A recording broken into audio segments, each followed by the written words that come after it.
தூய தமிழ் தேசியம்னா என்ன மேம்? தூய தமிழ் தேசியம் அப்படின்னா தமிழர்கள் மட்டும் அப்படிங்கிற மாதிரி ஒரு உணர்வு வரும். ஆனா இன்னைக்கு அதை மறந்துட்டு நம்ம எங்க போயிட்டோம் அப்படின்னா அதுக்கு நேர் எதிரான ஒரு பாதையை சூஸ் பண்ணி போயிட்டு இருக்கோம். இப்போ இது வரைக்கும் நம்ம வாழ்றது எதுவுமே தமிழ் தேசியம் இல்லை அப்படின்னு சொல்ல வரீங்க? கடந்த 50 வருடங்களா அது முடிவு பெற்றது. நான் பெரிதும் மதிக்கும் நல்ல பெண்ணை பத்தி பேசுறாங்க, அவங்க வந்து ஒரு அதிகாரி அது இதுன்னு பேசுறாங்க. இதே ஒரு ஆணை பேசும்போது அவர் அவங்க அப்படின்னு பேசிட்டு இருக்காங்க. ஒரு அதிகாரிச்சியா இருக்கிறவங்களை வந்து நீ அது இது அந்த அம்மா வந்துச்சு போச்சுன்னு பேசுறதுல என்ன நாகரிகம் இருக்கு? தீஸ் ஆர் ஆல் அநாகரிகமான ஒரு சொல்லாடல். அது பொது தளத்துல you are not suppose to talk that way. Ma'am, நீங்க பொது தளத்துல சொல்றீங்க, சில பேர் மேடையிலே சொல்றாங்க. வருத்தம் தான், வருத்தத்துக்குரிய ஒரு விடயம் தான். நீங்க என்ன பண்ணிடுறீங்க, அந்த பெண்ணை அசிங்கப்படுத்துறது மட்டும் இல்லாம மரியாதை குறைவா பேசி கேட்டா வந்து நாங்க எங்க வீட்டுக்குள்ளார என்ன வேணாலும் பேசிப்போம். சீமான் அவர்கள் வந்து இப்போ காளியம்மாளை பத்தி நான் பேசின விஷயத்துக்கு காளியம்மாள் மேல அவ்வளோ அன்பு பாசமும் உங்களுக்கு இருந்திருந்தா அவங்க மயிலாடுதுறையில போட்டிட்டாங்களே, அப்பயே அவங்கள ஜெயிக்க வைக்கல ஏன்? அப்போ அந்த தேர்தல்ல அவங்க ஜெயிக்க வைக்கிறதுக்கான வேலைகளை செய்யல அப்படின்னு ஓப்பனா பேசியிருக்காரு. உண்மையிலே வந்து திராவிடம் வந்து அடிக்குதுதான். என்னெல்லாம் கேப் கிடைக்குதோ அந்த கேப்ல எல்லாம் வந்து அடிக்கிறாங்க. அதெல்லாம் ஏற்றுக்கொள்ள முடியாது. ஈவன் இந்த ஆடியோ லீக் எல்லாம் கூட ஏன் அரசாங்கம் வந்து அதை தடை பண்ணல? 15 வருஷமா ஒரு பெண்ணை வச்சு அதை தாக்க ட்ரை பண்றீங்க, அது நடக்கல, அது வந்து உங்களால முடியாது. சோ அந்த இடத்துல அது அவர் என்ன மையப்படுத்தி சொல்றாருன்னு நினைக்கிறீங்க? ஆளும் அரசு, திராவிட அரசு, அதே மாதிரி ஒன்றிய அரசு எல்லாம் கூட்டு கலவாணிகள் தான். ஒரு புதுசா மலரும், ஒரு புதுசா விழிப்படைஞ்சு வர்ற ஒரு தமிழ் தேசியத்தை உடைக்கணுன்றதுக்காகவே இது அத்தனையும் பண்ணிக்கிட்டு இருக்கு. அப்போ இவர் பேசினது தப்பு இல்ல, வெளியில விட்டது தப்பு அப்படிங்கிறீங்களா மேம்? ரெண்டுமே தவறுதாங்கிறேன் நான். அதுவும் தவறு, இதுவும் தவறு. அவர் மறுபடியும் பெண்களை வச்சே குறி வச்சு அவரை டார்கெட் பண்ற மாதிரி தானே சீமான் சார் பேசுறாரு. அது அவர் வாய்ப்பு கொடுத்துக்கிட்டே இருக்காரு. அடுத்து ஏதாவது கட்சி ஆரம்பிக்க போற ஐடியா இருக்கா உங்களுக்கு?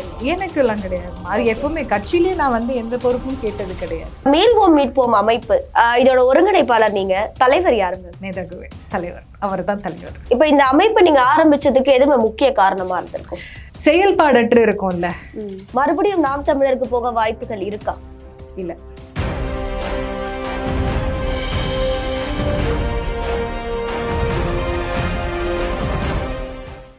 குளோப் 360 நேயர்களுக்கு வணக்கம். இன்னைக்கு நம்ம நிகழ்ச்சியில தமிழ் தேசிய செயற்பாட்டாளரும் மீள்வோம் மீட்போம் அமைப்பின் ஒருங்கிணைப்பாளருமான இனியவள் ரஜினி மேம் இணைஞ்சிருக்காங்க. வணக்கம் மேம். வணக்கம். எப்படி இருக்கீங்க? நல்லா இருக்கேன் மேம். நான் ஃபர்ஸ்ட் உங்ககிட்ட கேட்க விரும்புற கேள்வி, தமிழ் தேசியம் அப்படின்னா நீங்க நிறைய விஷயத்துல எக்ஸ்பிளைன் பண்ணியிருக்கீங்க, இல்ல அடுத்தடுத்து நம்ம சேனலுக்கு வர கெஸ்ட் வந்து நிறைய பேர் தமிழ் தேசியம் பத்தி பேசியிருக்காங்க.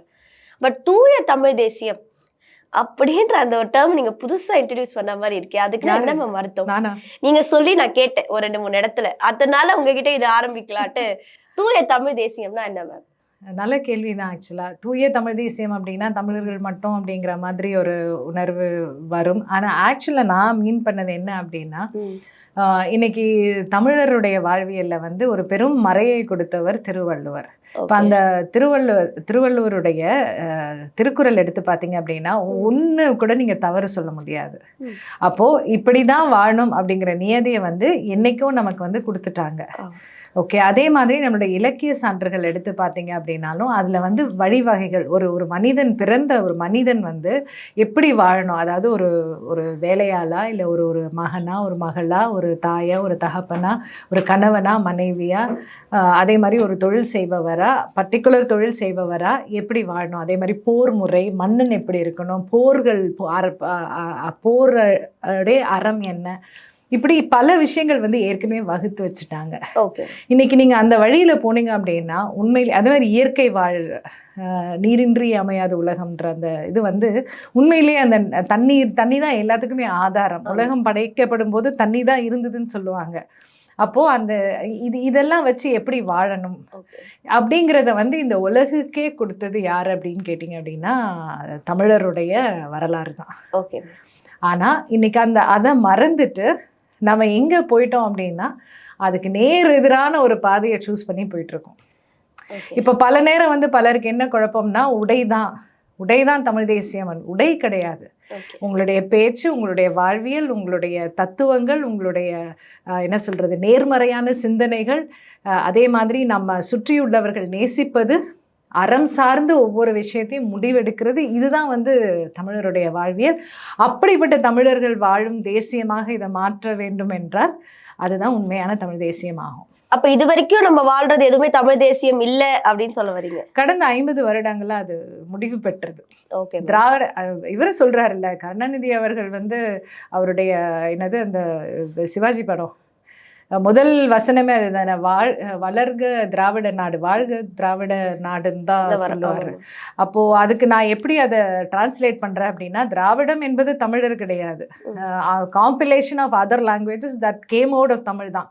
அப்போ அப்படின்னு பார்க்கும்போது தெலுங்கர்கள், கன்னடர்கள், துளுவர்கள், மலையாளிகள் இவங்க தான் திராவிடர்கள். அப்போ தமிழ்நாட்டில் இந்த திராவிடர்கள் வாழணும் அப்படின்னா தமிழர்கள் வந்து தன்னுடைய தமிழ் தேசிய சிந்தனையிலிருந்து, தமிழர் வாழ்வியல் சிந்தனையிலிருந்து வெளியேறினா தான் அது சாத்தியப்படும். அப்போ அந்த இடத்துல நமக்கு கொடுக்கப்பட்ட வரிசையாக கொடுக்கப்பட்ட விஷயங்கள் எதுன்னு கேட்டிங்கன்னா, டாஸ்மாக், குடி, அதே மாதிரி கலாச்சார சீரழிவுக்கான சித்தாந்தங்கள், அதே மாதிரி ஒரு குடும்ப அமைப்பில் இருக்கக்கூடிய ஹெரார்கின்னு ஒன்று இருக்குல்ல, அந்த ஹெரார்கியை வந்து உடைக்கிறது, தவறான சிந்தனைகளை, அதாவது ரொம்ப சிம்பிளாக இன்னைக்கு காலையில் இதை யோசிச்சுட்டு இருந்தேன் நான். இந்த சம்சாரம் அது மின்சாரம் படம் பார்த்தீங்க அப்படின்னா அதில் வந்து ரகுவரன் தான் மூத்த பிள்ளை.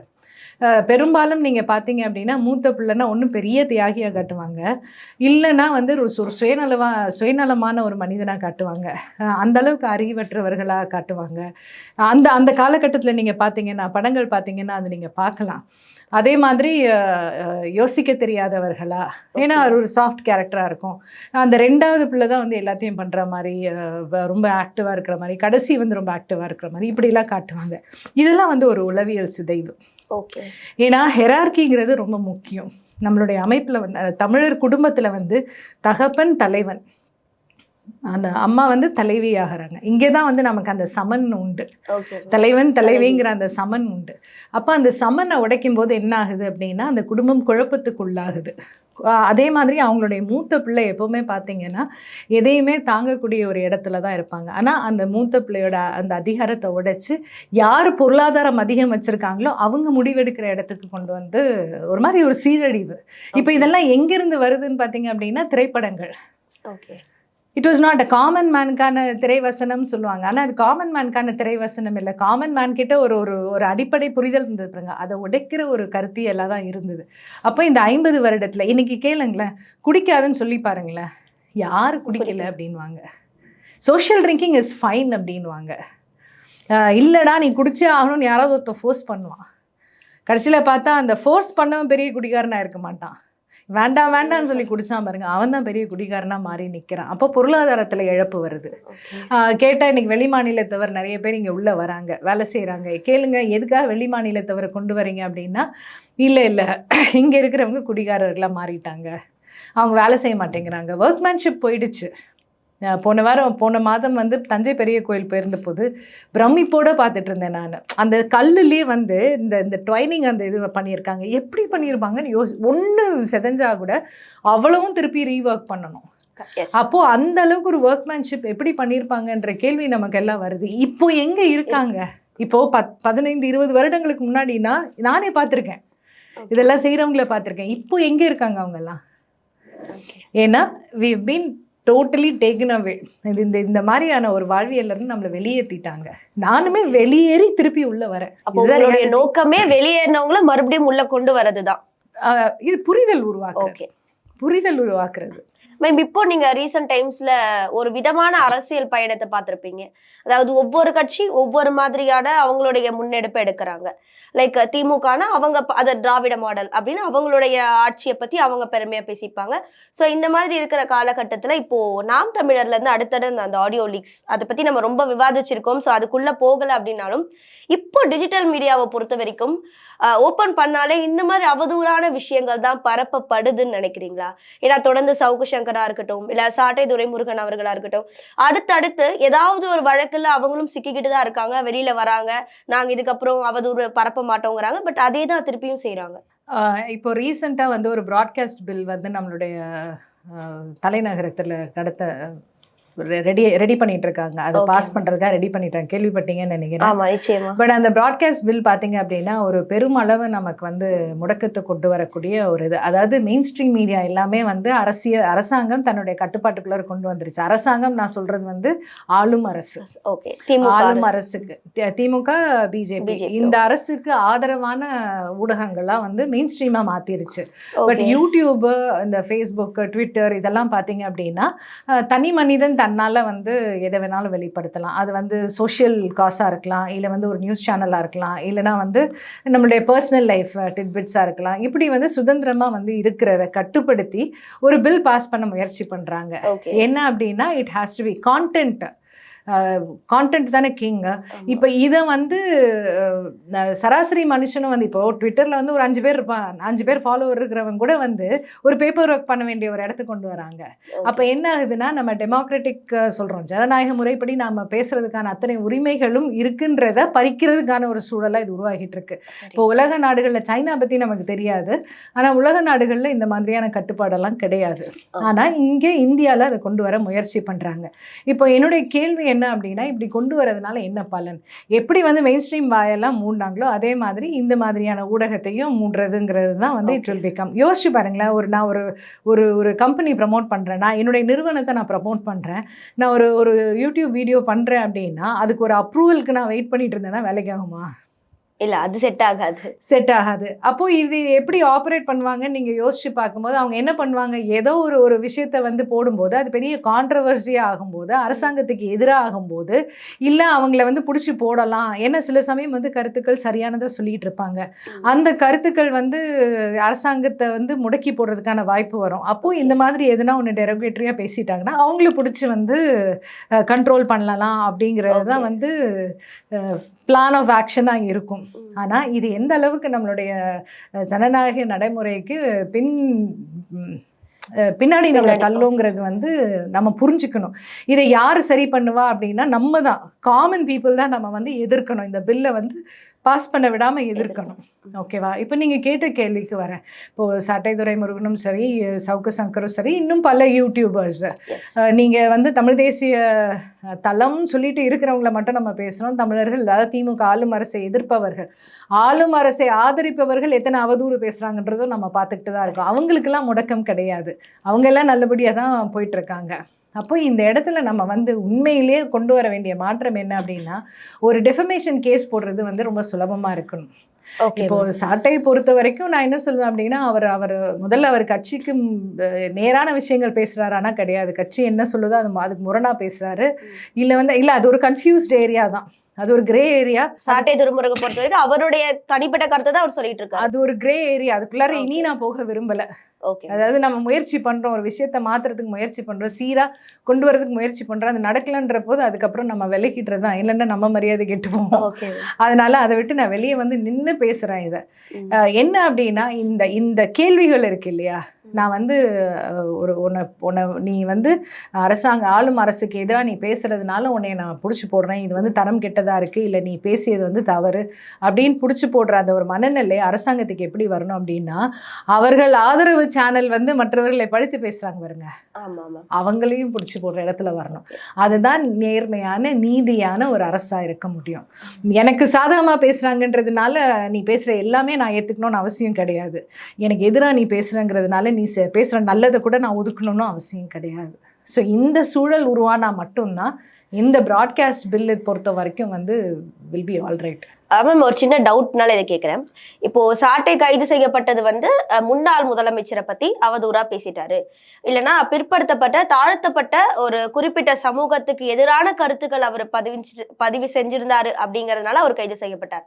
இதே சவுக்கு சங்கருமே பெண் காவலர்களை பத்தி பேசுறதுக்காக அவர் கைது செய்யப்பட்டாங்க. அதற்கு வந்து அவருடைய நண்பர் ரெட்ஃபிக்ஸ், அவருடைய நிறுவனத்தின் தலைவர், அவர் வந்து அந்த பப்ளிஷ் பண்ணாருன்ட்டு அவர் அரெஸ்ட் பண்ணாங்க. ஸோ இப்படி வந்து பாத்தீங்கன்னா அதிகாரிகளை பத்தி பேசினதாகவும் ஒருத்தரும், மறைந்த முதலமைச்சரை பத்தி பேசல ஒரு சமூகத்தை பத்தி பேசுறாங்க இப்படின்ற கருத்து தானே வருது. டைரக்டா இவங்க திமுகவை பழிச்சு பேசுறதுனாலதான் கைது செய்யப்படுறாங்கன்னு வரல இல்லையா? அதே மாதிரி திமுகவுக்கு ஆதரவா பேசுறவங்க கூட ஒரு குறிப்பிட்ட நபர்களை தாழ்த்தி பேசுற மாதிரி எந்த விஷயங்களும் வெளியில வரது இல்லையே, முன்பட்ட கருத்து தானே சொல்றாங்க. நீங்க போய் சில சேனல்ஸ் எல்லாம் பாருங்க, எனக்கு அனுப்புவாங்க சில சமயம். ஏன்னா நான் வந்து அந்த நம்ம நம்ம ஒரு சப்போர்ட் பண்ண சேனல் பார்க்க மாட்டீங்க. இல்ல ஒரு ஸ்டாண்டர்ட் மெயின்டைன் பண்ணோம் கொஞ்சம் லோ.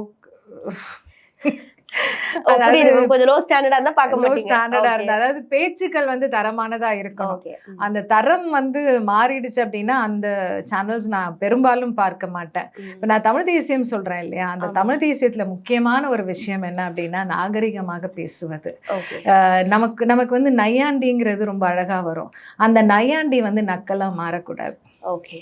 நையாண்டிங்கிறது அழகான ஒரு விஷயம். அது வந்து இடித்துரைத்தல்ல ஒரு ஒரு ஒரு வகையான ஒரு வழிமுறை, மொழி வெளியேற்றத்தினுடைய வழிமுறை.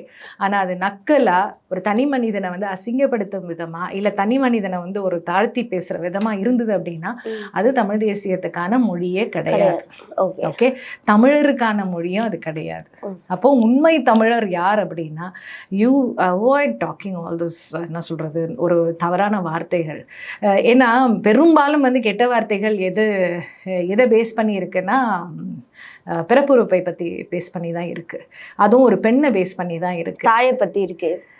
நீ என்ன பண்ண, ஒருத்தரை பார்த்து நீ திட்டும் போது நீ அவனை திட்டல, அவனுடைய தாயை திட்டுற. அப்போது நீ கற்புங்கிற ஒரு இடத்துக்கு வந்து, அதாவது நம்ம வந்து கற்புங்கிறத ரொம்ப மேன்மையாக பார்க்குறோம். அப்போது ஒருத்தரை அடிக்கும் போது என்ன பண்ணுறோம் அப்படின்னா உன் தாய் கற்பற்றவள் அப்படிங்கிறத தான் நம்ம வந்து நிலைநிறுத்துகிறோம். அது நீங்கள் டீப்பாக போனீங்கன்னு அதுதானே மீனிங். அப்போது நீ உன்னுடைய சக மனுஷியோட இல்லை சக மனிதனுடைய ஒரு நீ திட்டும்போது நீ இந்த மாதிரியான வார்த்தைகள் உபயோகிக்கும் போது நீ அசிங்கப்படுத்துவது ஒரு பெண்ணை, ஒரு தாயை. அப்போது அதை வந்து அது ஒரு தமிழன் செய்வானா? நம்மளுடைய தமிழர் நாகரிகம் அதை வந்து அலவ் பண்ணுதா? நான் சொன்னேன் இல்லையா, முதல்ல சொன்னேன் இல்லையா, திராவிடம் வந்து திரையின் மூலமாக நமக்கு இப்போ ஒரு வார்த்தையை திருப்பி திருப்பி கேட்டுட்டு இருக்கோம்னு வச்சுக்கோங்க, அந்த வார்த்தை வந்து பழகும். இப்போ எனக்கு வந்து கெட்ட வார்த்தைகள் வராதுன்னா அதுக்கு காரணம் என்னுடைய தாய் அதை பேச மாட்டாங்க. எங்கள் அம்மா பயங்கரமா கோவமா இருந்தாங்க அப்படின்னா அவங்களுடைய மொழி வலிமை வந்து அவ்வளோ அழகா இருக்கும். அந்த திட்டுறதே வந்து நம்ம ரசித்து கேட்கலாம். அந்த அளவுக்கு மொழி ஆளுமை அவங்க கிட்ட உண்டு. அப்போ அந்த தமிழை பார்த்து நம்ம வளர்ந்ததுனால கோபம் வந்தால் கூட ஒரே ஒரு வார்த்தை தான் நான் சொல்லுவேன். அந்த வார்த்தையும் வந்து கெட்ட வார்த்தை கிடையாது. ஓகேவா?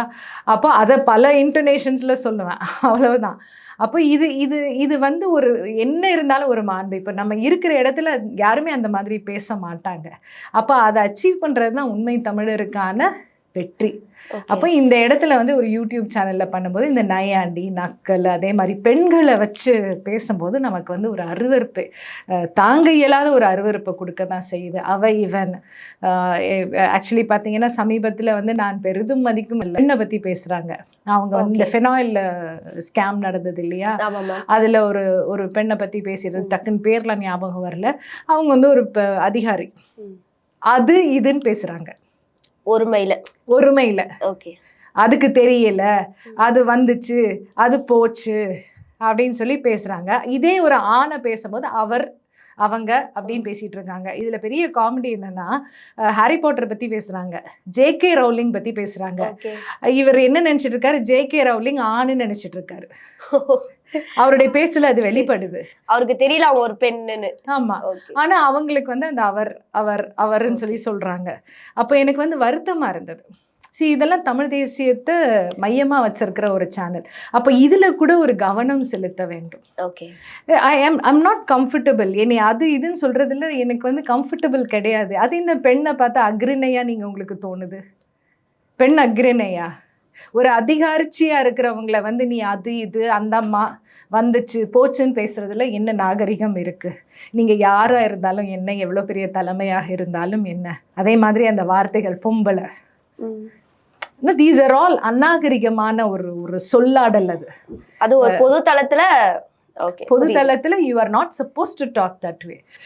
அதாவது பெண் வந்து பூவினும் மெல்லியவள் அப்படிங்கிறாங்க. மேம், நீங்க பொது தளத்துல சொல்றீங்க, சில பேர் மேடையிலே சொல்றாங்க. அது வருத்தம் தான், வருத்தத்துக்குரிய ஒரு விடயம் தான். ஆக்சுவலி பெண்கள் வந்து பூவிலும் மென்மையானவர்கள் சொல்கிறாங்க. ஏன் அப்படின்னா நீங்கள் தாங்க வேண்டிய இடத்துல ஒரு பெண் இருக்க வேண்டும். ஓகேவா? நீங்கள் பார்த்துக்க வேண்டிய இடத்துல ஒரு பெண் இருக்க வேண்டும்.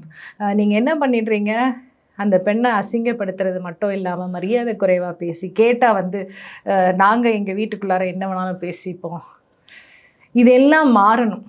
ஒவ்வொரு என்ன சொல்றது, ஒவ்வொரு இப்போ நான் ஒரு தாயா வந்து என்னுடைய மகனும் மகள்கிட்டையும் நான் கடத்துறேன். அதே மாதிரி என்னுடைய வீட்டில் இருக்க சிறுவர், ஆனால் எல்லார் வீட்லேயும் அது வந்து அடிப்படையாக, இப்போ எங்கள் அப்பா என்கிட்ட எங்கள் அம்மா பற்றி ஏதாவது சொல்லணும், இல்லை என்னுடைய கணவர் வந்து என் மகள்கிட்டையோ மகன்கிட்டையோ என்ன சொல்லணும் அப்படின்னா, அவங்க கூப்பிடுறாங்க பாரு, அம்மா கூப்பிடுறாங்க பாரு, அப்படி தான் சொல்லுவாங்க. அப்போ அது இயல்பாகவே வந்து அந்த ஒரு பழக்கம் வந்துடும். அப்போ ஒவ்வொரு வீட்லேயுமே இனி அதை முயற்சியாக செய்ய ஆரம்பிக்கணும். ஓகே. அவங்க அதே மாதிரி அந்த பொம்பளை, ஆல் தீஸ் பேட் வேர்ட்ஸ், இதெல்லாம் நம்ம குறைக்க முடியும் அப்படின்னா உண்மையிலேயே வந்து ஒரு அழகான ஒரு தமிழருடைய வாழ்வியல் மீண்டும் மலரும். ஓகே. ஏன்னா பெண்ணை சிறுமைப்படுத்தி நீங்கள் எல்லாம் முன்னுக்கு வந்துட முடியும்னு நினச்சிடாதீங்க. ஒரு பெண் வந்து அமைதியாக இருக்கிற வரைக்கும் தான். ஒரு வீட்டில் அதான் சொல்லுவாங்கல்ல, you give her something she will multiply it and give அப்படின்வாங்க. ஒரு பெண் வந்து பூத கண்ணாடி மாதிரி, நீ வந்து முன்னாடி பார்க்குற பூத கண்ணாடி மாதிரி. நீ 1 கொடுத்தீங்கன்னா அவங்க 10 தருவாங்க, அதையே 10 மாற்றி தருவாங்க. அப்போ நீ கொடுக்க வேண்டியது வந்து சிறப்பானதா, அழகானதா, தேவையானதா கொடுத்தீங்கன்னா உனக்கு வந்து அது திருப்பி கிடைக்கும்போது நீ மிகவும் மகிழ்ச்சியாக இருப்ப. மேம், இப்போ இந்த பெண்களை பத்தி பேசுனதுனால இதை நான் ஆரம்பிச்சிடுறேன் உங்ககிட்ட. மேடையில நான் சொல்லியிருந்தேன், ஸோ நான் யாரை முன்னிறுத்தி சொல்லியிருப்பேன்னு உங்களுக்கு தெரியும். சீமான் அவர்கள் வந்து இப்போ பேசின ஒரு மேடை பேச்சுல வந்து காளியம்மாளை பத்தி நான் பேசின விஷயத்துக்கு, காளியம்மாள் மேல அவ்வளோ அன்பு பாசமும் உங்களுக்கு இருந்திருந்தா அவங்க மயிலாடுதுறையில போட்டியிட்டாங்களே, அப்பயே அவங்கள ஜெயிக்க வைக்கல. இப்போ காளியம்மாள் மேல அன்பை பொழியறவங்க ஏன் அப்போ அந்த தேர்தல்ல அவங்க ஜெயிக்க வைக்கிறதுக்கான வேலைகளை செய்யல அப்படின்னு ஓப்பனா பேசியிருக்காரு. அதே மாதிரி 15 வருஷமா ஒரு பெண்ணை வச்சு என்னை தாக்க ட்ரை பண்றீங்க, அது நடக்கல, அது வந்து உங்களால முடியாது, என்னை பத்தி என்னுடைய மக்களுக்கு தெரியும், என்னுடைய தம்பி தங்கைகளுக்கு தெரியும் அப்படின்னு அவர் சொல்லியிருக்காரு. ஸோ அந்த இடத்துல அது அவர் என்ன மையப்படுத்தி சொல்றாருன்னு நினைக்கிறீங்க? உண்மையிலேயே வந்து திராவிடம் வந்து அடிக்குது தான். திராவிடம் வந்து வாய்ப்பு கிடைக்கிற அத்தனை வாய்ப்பையும் உபயோகிச்சு, அதுவும் ஆளும் அரசு முக்கியமா என்னெல்லாம் கேப் கிடைக்குதோ அந்த கேப்லலாம் வந்து அடிக்கிறாங்க. அதான் மேம் அரசியல் நினைக்கிறீங்க? இது கீழ்த்தரமான அரசியல். ஓகே. அதெல்லாம் ஏற்றுக்கொள்ள முடியாது. ஈவன் இந்த ஆடியோ லீக் எல்லாம் கூட ஏன் அரசாங்கம் வந்து அதை தடை பண்ணலை? ஒரு தனி மனிதன் வந்து இன்னொரு தனி மனிதனுடைய ஆடியோவை வெளியே ரிலீஸ் பண்ணுறாங்க, ஏன் அரசாங்கம் அதை தடை செய்யலை?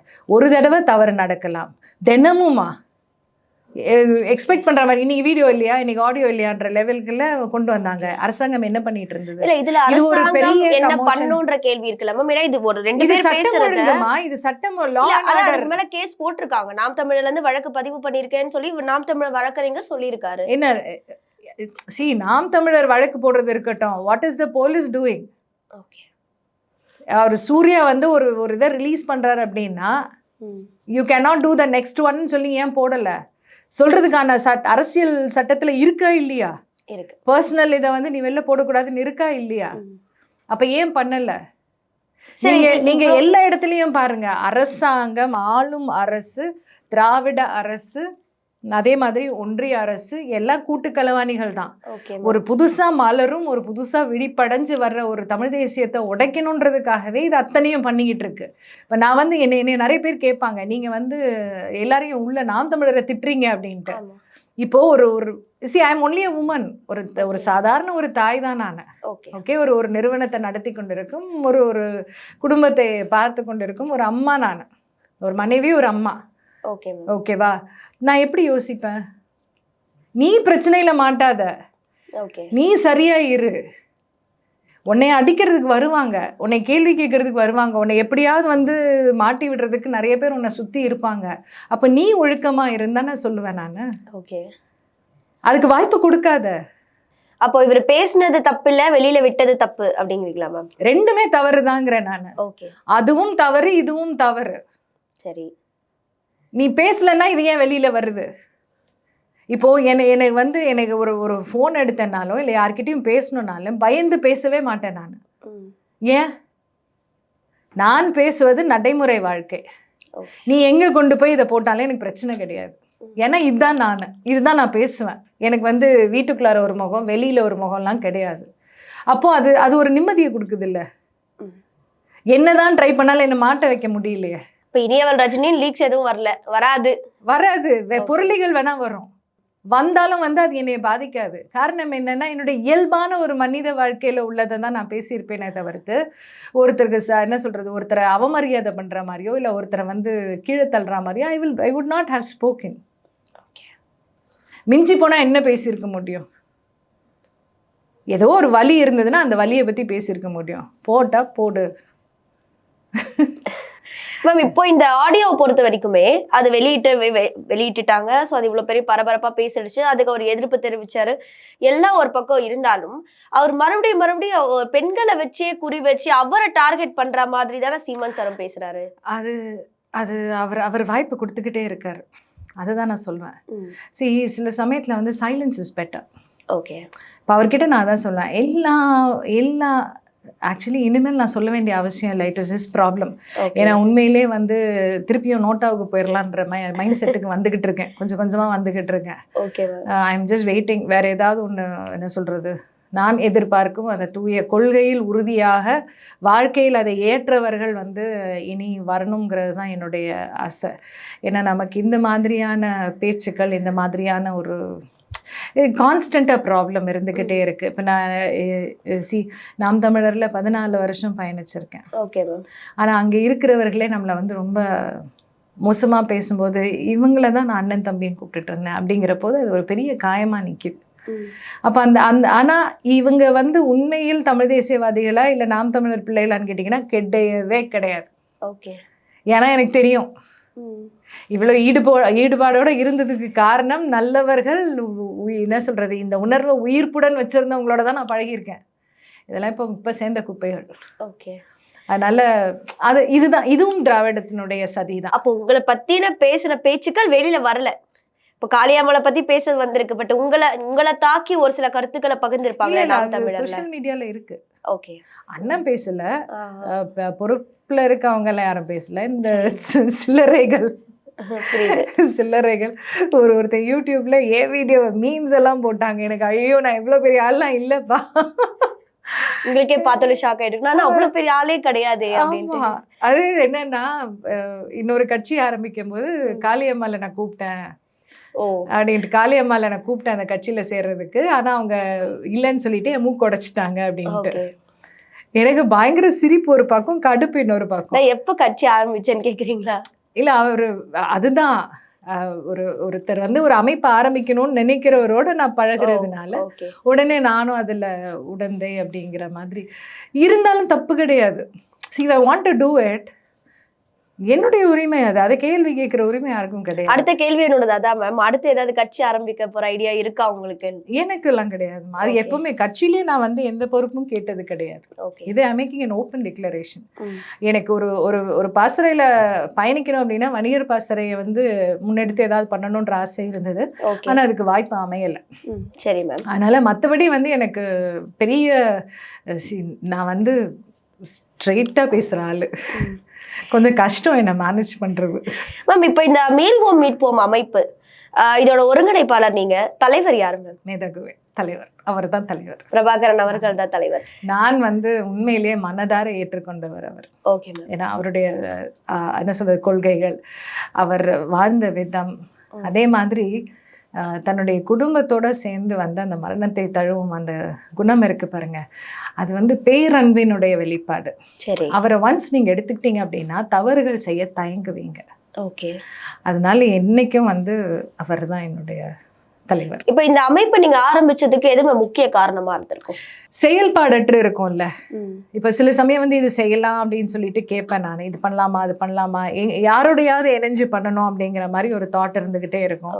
ஆனா அது அமையவே அமையாது. ஈவன் நாம் தமிழர்லயே வந்து வணிகர் பாசறை முன்னெடுத்து போலாமா அப்படின்னா, இல்லை நீங்க மகளிர் பாசறை இருங்க அப்படின்னாங்க. மகளிர் பாசறைன்னு கேட்டாலே எனக்கு வந்து பயங்கர கடுப்பாகும். என்னை பொறுத்த வரைக்கும் சமத்துவம், ஆண்கள் பெண்கள் சமத்துவம் வரணும் அப்படின்னா இப்படிப்பட்ட ஒரு பாசறை இருக்கக்கூடாதுங்கிறது தான் என்னுடைய கருத்து. மகளிர் அணியே இருக்கக்கூடாது, எந்த கட்சியிலுமே இருக்கக்கூடாது. We don't need it. ஏன்னா ஒவ்வொரு பெண்ணுக்கும் ஒரு தனித்தன்மை உண்டு. இப்போ எனக்கு வந்து தொழில் ஆர்வம் அதிகமாக உள்ள ஒரு பெண் நான். தொழில் சார்ந்து வந்து மற்றவர்களை ஊக்குவிக்கக்கூடிய, அதே மாதிரி வளர்க்கக்கூடிய வணிக யுத்திகளை சொல்லிக் கொடுக்க முடியும் என்னால். அதுக்கான பேக்ரவுண்ட் எல்லாமே என்னால் பண்ண முடியும். அப்போ இதுதான் நானுன்ற போது ஒரு வணிகர் கூட்டத்தில் ஆண்கள் பெண்கள் இருக்கிற ஒரு வணிக கூட்டத்தில் ஒரு வணிகராக தான் நான் உள்ளே இருக்கேன். ஒரு பெண்ணா நான் என்னை பார்த்துக்கிறது கிடையாது. அப்போ அந்த இடத்துல வந்து எனக்கு வேண்டியது, இப்போ ஒரு பெண்ணா நான் என்ன எதிர்பார்க்கிறேன் அப்படின்னா, you don't treat me like a woman. இவங்க ஒரு பெண் அப்படிங்கிற அந்த தனியாக மகளிர். ஆக்சுவலி நான் பயணிக்கிற இடங்கள் எதுவுமே வந்து மகளிர் அப்படின்ட்டு ஒதுக்குறது கிடையாது. We travel with everybody. In fact என்னுடைய ஒரு தலைவர் வந்து சொல்லிட்டு இருந்தாரு, நான் மட்டும்தான் ஒரு சிங்கிள் பெண்மணியாக இருந்த போது பாருங்க உங்களுக்கு துணையாக இன்னொருத்தர் வந்துட்டாங்க அப்படின்னா, அப்போ நீங்களாம் எனக்கு துணை இல்லையா அப்படின்னு கேட்டபோது சிரிச்சிட்டாரு. சொன்னார், நாங்கள் அப்படி யோசிக்கல மேடம், சாரி. நான் சொன்னேன், எனக்கு வந்து நீங்கள் ஆண் அப்படிலாம் எனக்கு தோணுனது கிடையாது. என்னை பொறுத்த வரைக்கும் சக வணிகர். ஓகே. அப்போ ஒரு பெண்ணை வந்து சமத்துவம், அந்த சமத்துவத்தை கொண்டு வரணும் அப்படின்னா you have to let them run with the men. அங்கே பயணிக்கிற, இப்போ என்னோடு பயணிக்கிற ஆண்கள் வந்து என்னை ஒரு நாளும் வந்து அடைய வைக்கிறது கிடையாது. ஓகே.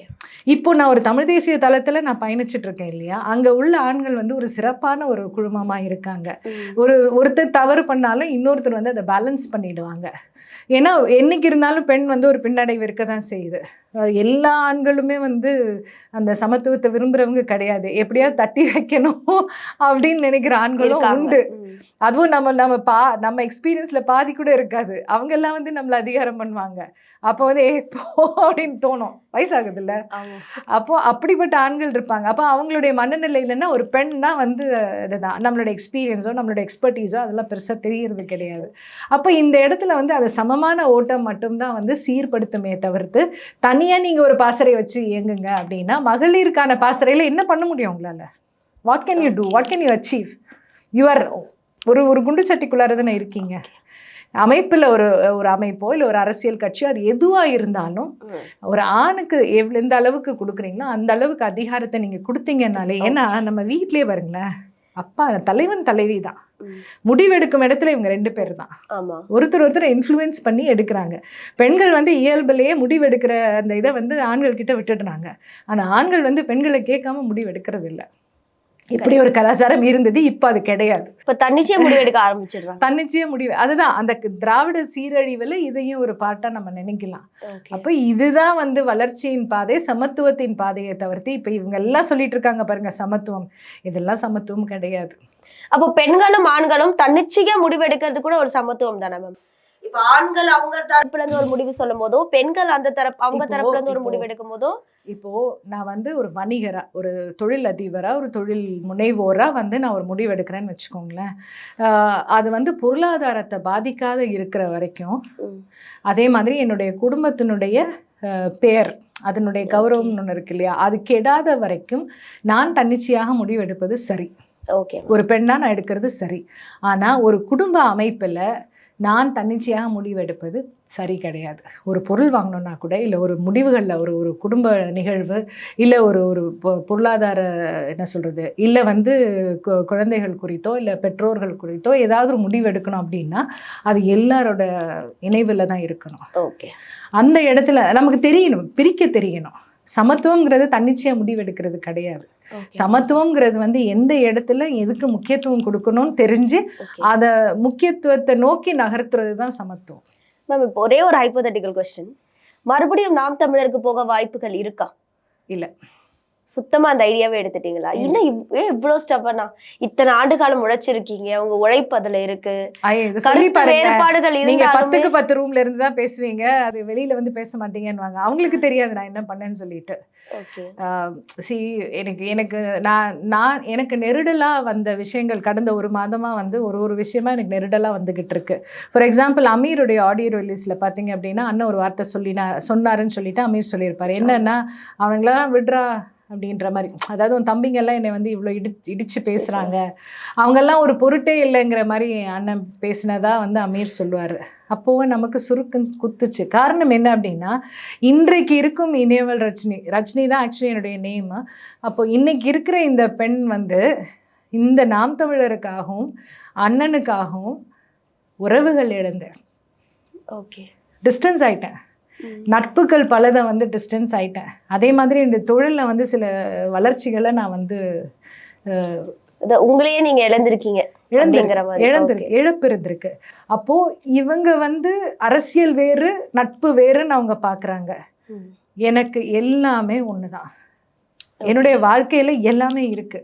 ஆன்மீகமும் இருக்கு, அரசியலும் இருக்கு, பொருளாதாரமும் இருக்கு, குடும்பமும் இருக்கு, எல்லாமே இருக்கு. என்னை பொறுத்த வரைக்கும் everything compounded is my life. Okay. ஒண்ணுக்காக ஒண்ணு வந்து சமரசம் என்னால செய்ய முடியாது. அப்போ சமரசம் செய்பவர்களோடு என்னால இணைஞ்சு பயணிக்க முடியாதுங்கிறது தான் நிதர்சனமான உண்மை.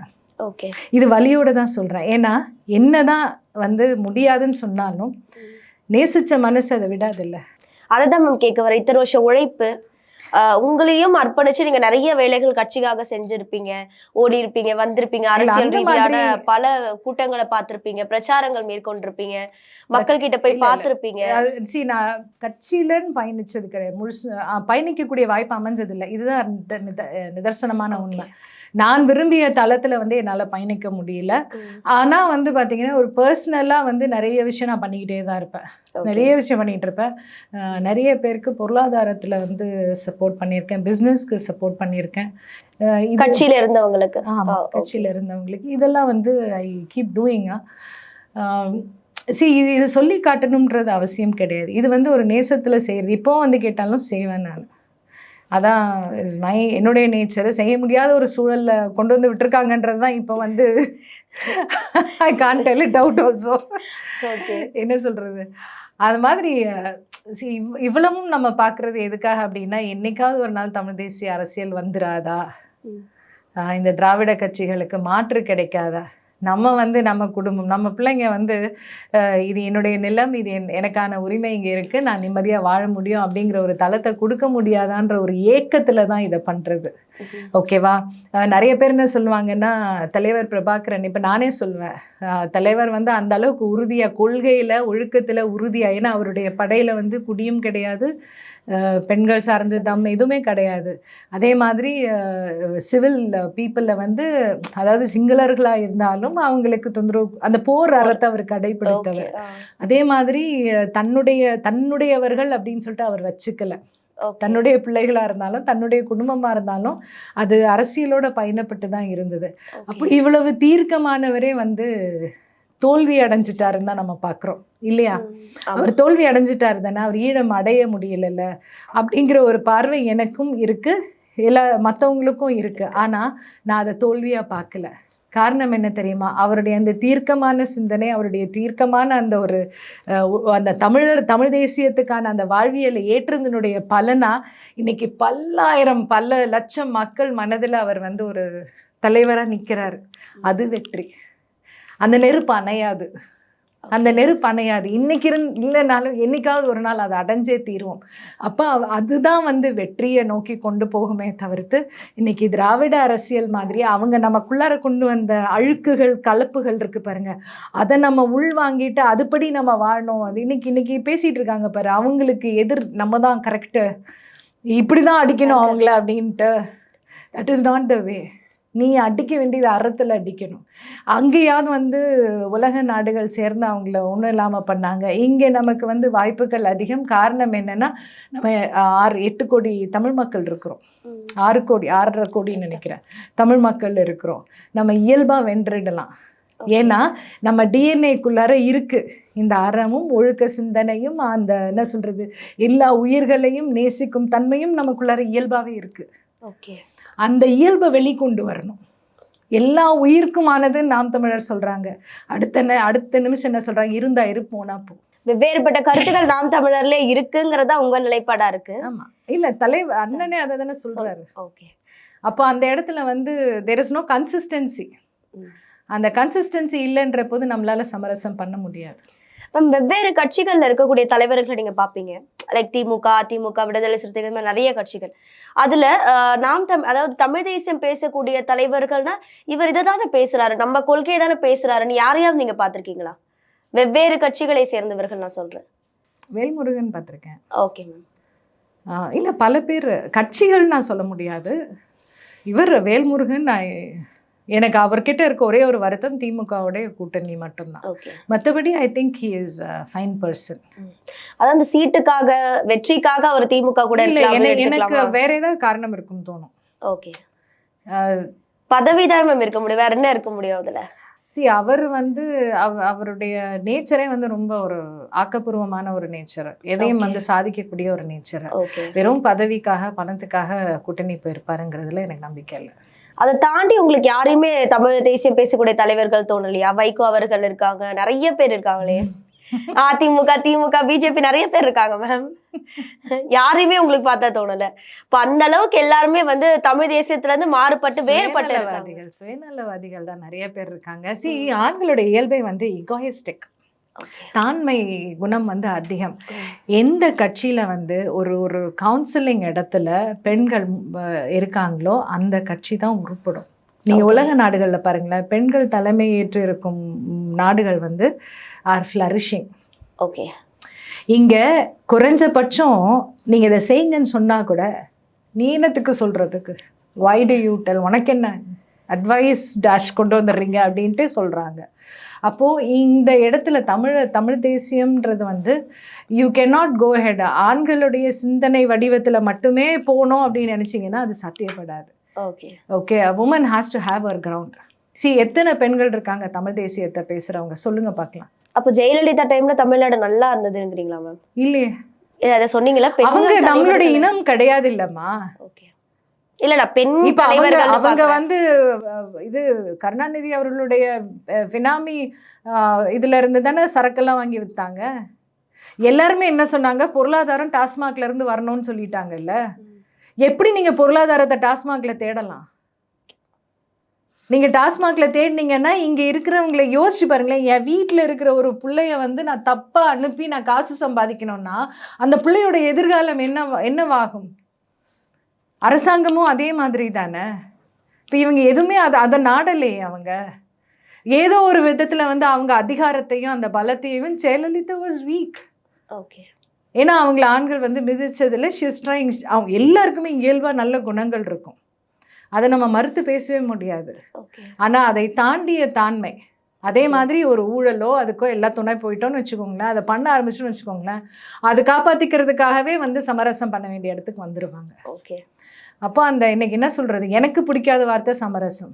அதே மாதிரி நிறைய பேருக்கு நம் தமிழர்களுக்கு பிடிக்காத வார்த்தை சமரசமாக இருந்தது அப்படின்னா தமிழ்நாடு மீண்டு வரும்.